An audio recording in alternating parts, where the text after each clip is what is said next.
Assalamualaikum warahmatullahi wabarakatuh. Nama saya Cahya Diksini Cikita, jurusan Manajemen Fakultas Ekonomi dari Universitas Adibuana Surabaya.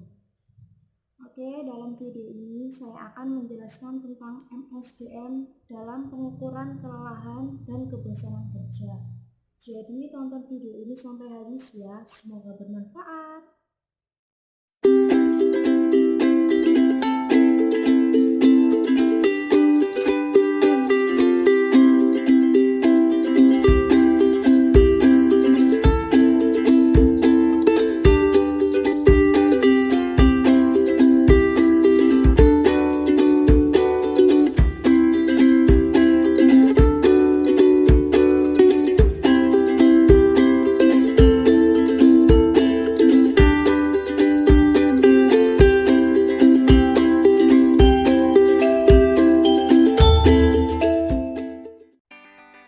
Apa sih sumber daya manusia itu?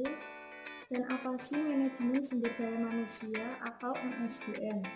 Jadi di sini sumber daya manusia atau SDM adalah suatu kemampuan yang terpadu dari daya pikir dan daya fisik yang dimiliki individu. Dalam hal ini ditegaskan, kemampuan manusia ditentukan oleh daya pikir dan daya fisiknya. SDM sendiri menjadi sumber pertama dan utama dalam aktivitas yang dilakukan dalam sebuah perusahaan.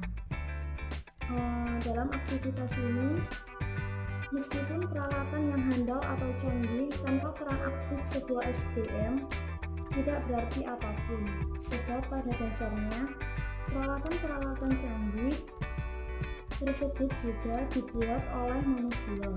SDM sendiri sangat penting dalam kelangsungan berjalannya suatu perusahaan. Sebab perusahaan juga membutuhkan SDM, dengan kata lain, daya pikir dan daya fisiknya dibutuhkan untuk kelangsungan berjalannya perusahaan tersebut.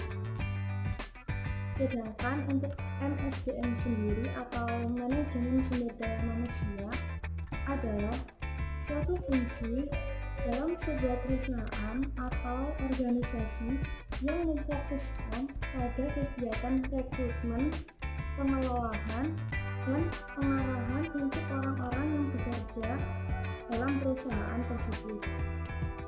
Jadi, dari sini bisa kita pahami bahwa SDM itu suatu individu yang produktif sebagai penggerak suatu organisasi. Dan sedangkan MSDM itu suatu organisasi yang merekrut dan memberi arahan kepada individu tersebut untuk kelangsungan berjalannya sebuah perusahaan. Tujuan dari pengolahan sumber daya manusia ada beberapa macam, yaitu 1. Untuk mengembangkan efektivitas kerja sumber daya manusia di dalam organisasi atau perusahaan tersebut. Yang kedua, memperbaiki kualitas tenaga kerja dalam suatu organisasi sehingga memberikan kontribusi yang lebih kepada organisasi tersebut. Yang ketiga, memberikan aturan kerja yang efektif dengan produktivitas tinggi kepada organisasi. Yang keempat, untuk menyeimbangkan antara tujuan masing-masing individu yang menyelaraskannya hingga mampu mencapai tujuan bersama, yaitu tujuan perusahaan. Yang kelima, menciptakan lingkungan kerja yang harmonis dan produktif baik antara manajemen perusahaan dan karyawannya. Sedangkan MSDM sendiri mempunyai beberapa fungsi, yaitu 1. Staffing atau mengatur keanggotaan. Yang kedua, evaluasi. Dalam hal ini, perusahaan melakukan pelatihan juga penilaian. Ketiga, reward. Keempat, pelatihan dan penasehat. Dalam hal ini perusahaan melatih sekaligus menjadi penasehat. untuk calon karyawan baru maupun karyawan yang sudah bekerja lama. Yang kelima, membangun relasi. Yang keenam, menciptakan kondisi aman dan sehat dalam perusahaan.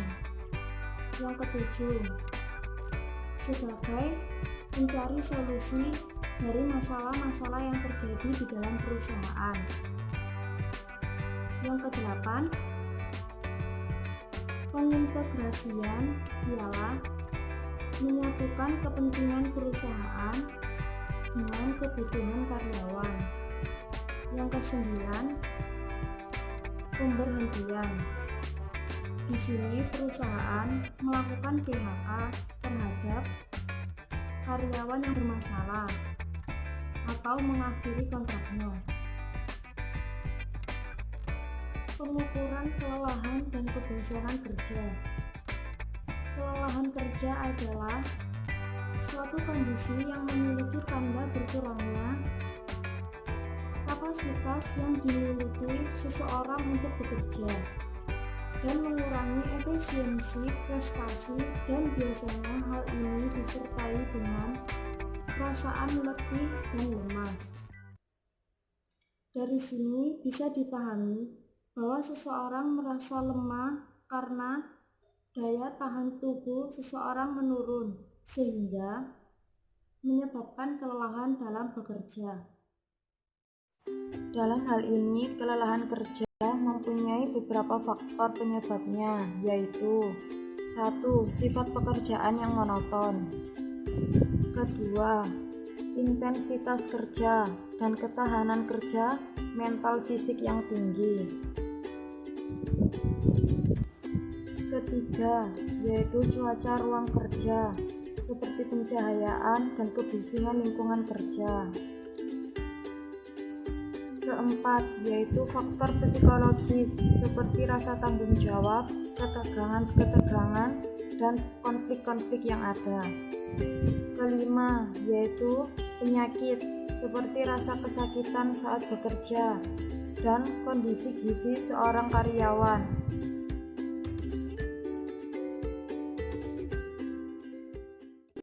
Dalam hal ini, sebenarnya belum ada cara mengukur tingkat kelelahan kerja secara akurat. Pengukuran yang dilakukan penelitian sebelumnya menjadi indikator yang menunjukkan bahwa terjadinya kelelahan kerja.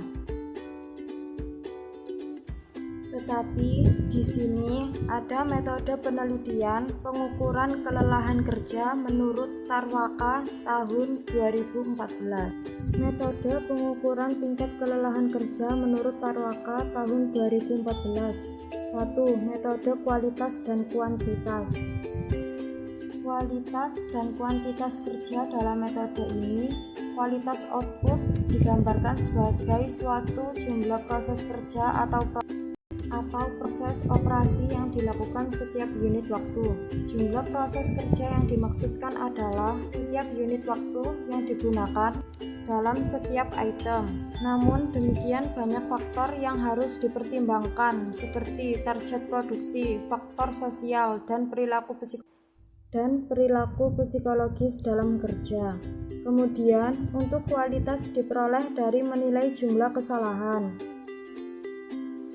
jumlah produk yang ditolak, serta jumlah kerusakan material menurut Tarwaka tahun 2014. Kedua, yaitu uji psikomotor.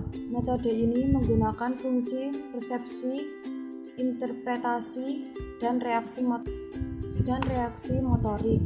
Salah satu cara yang digunakan adalah dengan pengukuran waktu reaksi. Waktu reaksi adalah jangka waktu dari pemberian suatu rangsangan sampai kepada suatu saat kesadaran atau dilaksanakan kegiatan. Dalam uji waktu reaksi dapat digunakan nyala lampu, denting suara, sentuhan kulit, atau bayangan badan. Terjadinya perpanjangan waktu reaksi petunjuk adanya perlambatan pada proses saraf dan otot. Di Indonesia sendiri telah dikembangkan alat ukur waktu reaksi dengan menggunakan nyala lampu dan denting suara sebagai stimulasi, yaitu reaction timer.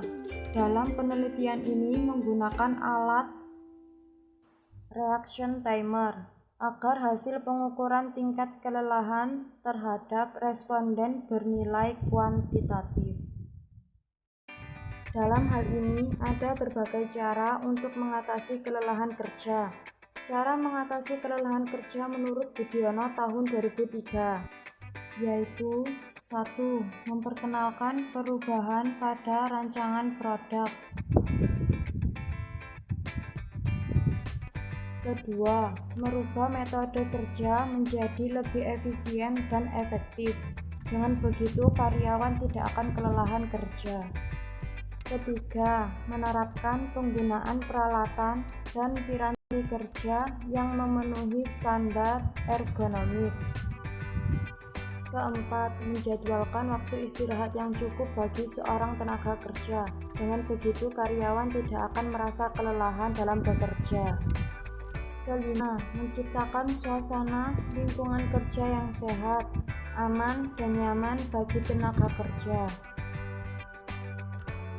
Keenam, melakukan pengujian dan evaluasi kinerja tenaga kerja berperiodik. Ketujuh, menerapkan sasaran produktivitas kerja berdasarkan pendekatan manusiawi dan fleksibilitas yang tinggi. Itu semua adalah berbagai cara untuk mengatasi kelelahan kerja terhadap karyawan yang bekerja. Sedangkan kebosanan kerja adalah keadaan di mana pikiran menginginkan perubahan, mendambakan sesuatu yang baru, dan menginginkan berhentinya sesuatu kerjaan dari keadaan yang monoton, dari waktu ke waktu dari pekerjaan tersebut. Sebenarnya kebosanan kerja dipengaruhi oleh kondisi emosional dan psikologis yang dialami saat seseorang dibiarkan tanpa sesuatu yang khusus dilakukan, tidak tertarik dengan lingkungannya, atau merasa bahwa hari atau periodenya membosankan. Faktor penyebab kebosanan kerja. 1. Efek utama tugas terhadap kebosanan. 2. Efek utama lingkungan kerja. Ketiga, efek utama dari individu. Adapun cara untuk mengatasi kebosanan kerja, yaitu 1. Bercanda dengan teman kerja. 2. Bermain media sosial jika diperbolehkan oleh perusahaan. 3. Mendengarkan musik. 4. Menyediakan camilan. 5. Makan siang di luar kantor. 6. Menata ulang ruang kerja dalam perusahaan. Sekian penjelasan dari saya tentang MSDM dalam pengukuran kelelahan dan kebosanan kerja. Terima kasih karena sudah menyimak video ini sampai habis. Dan mohon maaf jika ada kesalahan kata atau penulisan kata dalam video ini.